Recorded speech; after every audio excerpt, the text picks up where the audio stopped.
Assalamualaikum warahmatullahi wabarakatuh. Pada kesempatan hari ini saya akan menyampaikan untuk materi pengantar manajemen pada bab 3, yaitu tentang kerangka dan tanggung jawab manajemen.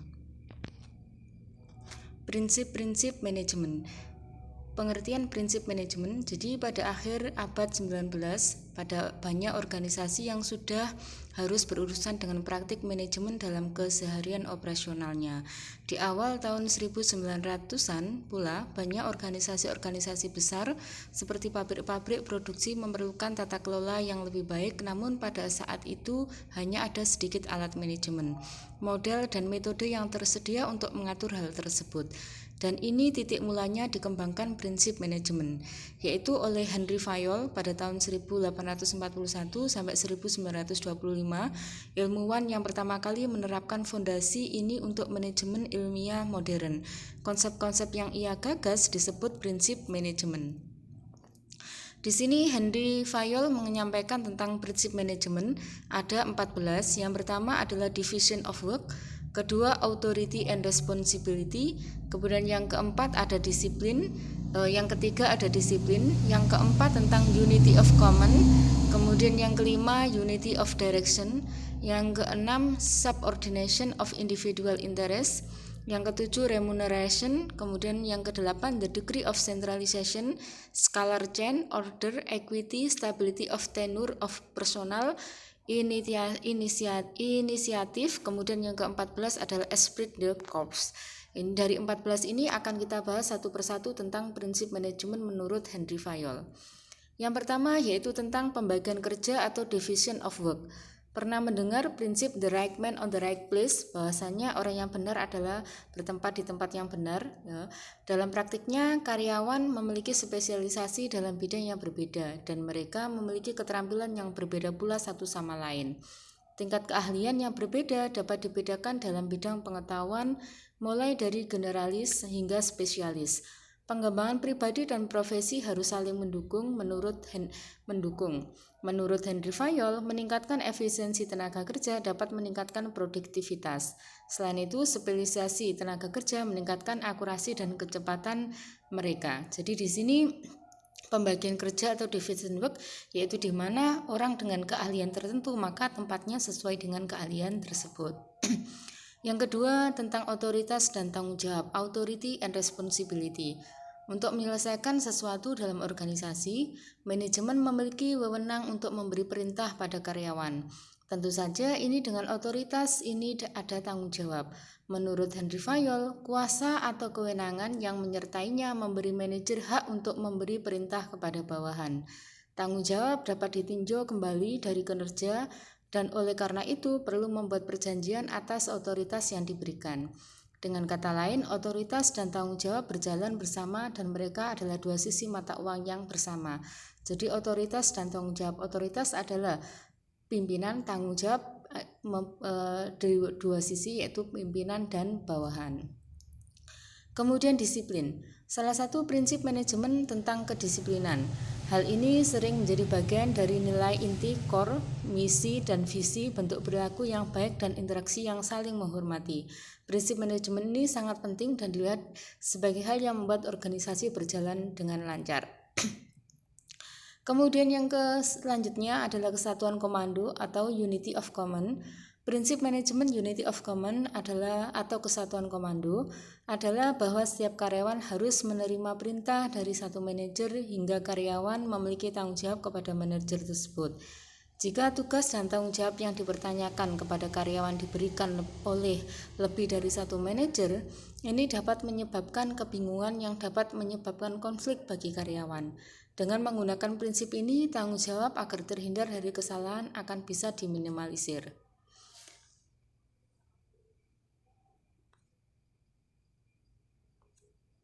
Selanjutnya ini, mohon maaf ini ada kekeliruan ya. Jadi prinsip manajemen adalah fokus dan kesatuan. Jadi di sini bukan tentang kesatuan komando tetapi tentang fokus dan kesatuan. Semua karyawan memberikan kegiatan yang sama dapat dikaitkan dengan tujuan yang sama. Hal ini seperti ada menjadi North Star Metric untuk bisnis Anda. Semua kegiatan harus dilakukan oleh satu kelompok yang membentuk tim. Kegiatan-kegiatan ini harus dijelaskan dalam rencana aksi. Manajer pada akhirnya bertanggung jawab atas rencana ini dan dia memantau perkembangan kegiatan ditentukan direncanakan. Area fokus adalah upaya yang dilanjutkan karyawan.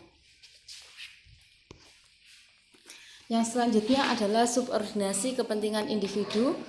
Selalu ada jenis kepentingan dalam suatu organisasi agar organisasi berfungsi dengan baik. Henry Fayol mengidentifikasikan bahwa kepentingan pribadi lebih rendah daripada kepentingan organisasi.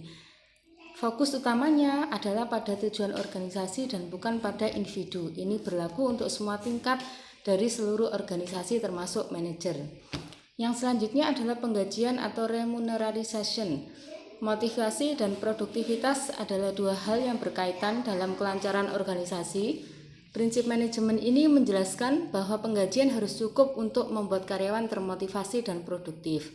Ada dua jenis penggajian, yaitu non-moneter, pujian, tanggung jawab, dan moneter, kompensasi, bonus, atau kompensasi finansial lainnya. Pada akhirnya adalah tentang menghargai upaya yang telah dilakukan oleh karyawan. Jadi di sini untuk penggajian remunerisasi ini bisa berupa dua, yaitu berupa penggajian yang non moneter, intinya penghargaan dalam bentuk sikap, pujian, dan moneter yaitu penggajian yang remunerasi yang berbentuk pada bonus atau berbentuk uang. Kemudian pemusatan, the degree of centralization. Manajemen dan otoritas untuk memproses pengambilan keputusan harus seimbang dalam sebuah organisasi. Ini tergantung pada volume dan ukuran organisasi tersebut. Sentralisasi berarti melewatkan konsentrasi otoritas dalam pengambilan keputusan di manajemen puncak, yaitu Dewan Eksekutif. Berbagai kewenangan untuk proses pengambilan keputusan dengan tingkat yang lebih rendah, manajemen menengah dan ke bawah, disebut sebagai desentralisasi. Henry Fayol mengidentifikasikan bahwa organisasi harus berusaha untuk melakukan keseimbangan yang baik dalam hal ini. Selanjutnya ini adalah hierarki atau scholar chain. Apa yang dimaksud hierarki atau scholar chain? Jadi di sini hierarki adalah tingkatan hadir dalam organisasi tertentu. Hal ini bervariasi mulai dari manajemen senior ke level terendah dalam organisasi. Prinsip manajemen hierarki menyatakan bahwa harus ada garis yang jelas di bidang otoritas, dari atas ke bawah dan semua manajer di semua tingkatan di divisi. Hal ini bisa dilihat sebagai tipe struktur manajemen. Dan dengan adanya hierarki ini, maka setiap karyawan akan mengetahui kepada siapa ia harus bertanggung jawab dan siapa ia mendapat perintah. Kemudian selanjutnya ada kewajiban, order, dan keadilan dan kejujuran atau equity. Menurut prinsip ini, karyawan adalah suatu organisasi yang harus memiliki sumber daya yang tepat sehingga mereka dapat berfungsi dengan baik dalam suatu organisasi. Selain tatanan sosial, tantangan tanggung jawab atau manajer, lingkungan kerja harus aman, bersih, dan rapi. Prinsip manajemen, keadilan, dan kejujuran sering terjadi pada nilai-nilai inti dari suatu organisasi. Menurut Henry Fayol, karyawan harus diperlakukan dengan rasa adil dan setara. Karyawan harus berada di tempat yang tepat di organisasi untuk melakukan hal yang benar. Manajer juga harus mengawasi dan memantau proses ini dan mereka harus memperlakukan karyawan yang adil dan tidak memihak. Stabilitas kondisi karyawan dan inisiatif. Prinsip manajemen ini merupakan penempatan dan pengelolaan personil dan hal ini harus seimbang dengan layanan yang disediakan dari organisasi. Manajemen berusaha untuk meminimalkan perputaran karyawan dan memiliki staf yang tepat di tempat yang tepat dan waktu yang tepat. Hal seperti perubahan posisi pada karyawan harus dikelola dengan baik. Henry Fayol berpendapat bahwa dengan manajemen ini, karyawan harus diizinkan untuk mengungkapkan ide-ide baru. Ini mendorong minat dan keterlibatan dan menciptakan nilai tambah bagi perusahaan. Inisiatif karyawan adalah sumber kekuatan untuk organisasi. Hal ini juga mendorong karyawan untuk terlibat dalam organisasi kemajuan. Yang selanjutnya yaitu tentang semangat kesatuan. Prinsip manajemen esprit de corps adalah perjuangan untuk keterlibatan dan kesatuan karyawan. Manajer bertanggung jawab atas pengembangan moral di tempat kerja baik secara individual dan dalam komunikasi. Esprit de corps berkontribusi pada pengembangan budaya dan menciptakan suasana saling percaya dan pengertian.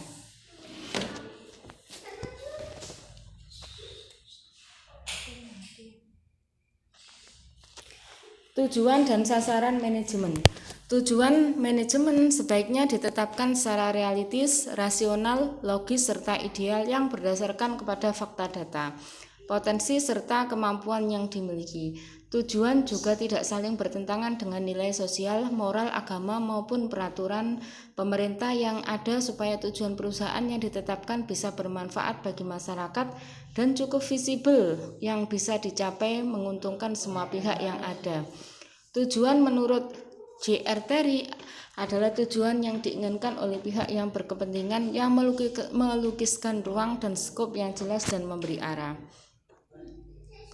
Sasaran manajemen. Sasaran adalah rincian singkat dan tegas mengenai apa yang akan dicapai. Sedangkan manajemen merupakan suatu proses kegiatan yang dilaksanakan orang-orang untuk tujuan yang telah ditetapkan sebelumnya.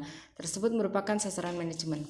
Dengan demikian, sasaran manajemen merupakan suatu perincian yang jelas dalam kegiatan manajemen guna memperoleh suatu cara teknik metode yang sebaliknya dilakukan agar dengan sumber-sumber atau sasaran terbatas dapat diperoleh hasil yang sebesarnya. Jadi ini menurut ilmu ekonomi bahwasanya menggunakan modal yang sedikit-sedikitnya untuk mencapai laba yang sebesar-besarnya. Jadi di sini dalam ilmu ekonomi dikenal dengan prinsip ekonomi, yaitu dengan pengorbanan yang sekecil-kecilnya guna memperoleh hasil yang sebesar-besarnya. Dan ini masih ada di materi, yaitu yang termasuk pada kerangka tugas dan tanggung jawab adalah prinsip manajemen, kemudian tujuan-tujuan manajemen. Nanti lainnya bisa dibaca di materi yang sudah saya sampaikan di e-learning Unwaha. Jadi materi berupa file PDF bisa di-download di e-learning Unwaha. Demikian untuk materi pada bab 3 ini, kerangka tugas dan tanggung jawab. Silakan dipelajari, dibaca yang ada di e-learning untuk materinya. Dan saya akhiri, wassalamualaikum warahmatullahi wabarakatuh.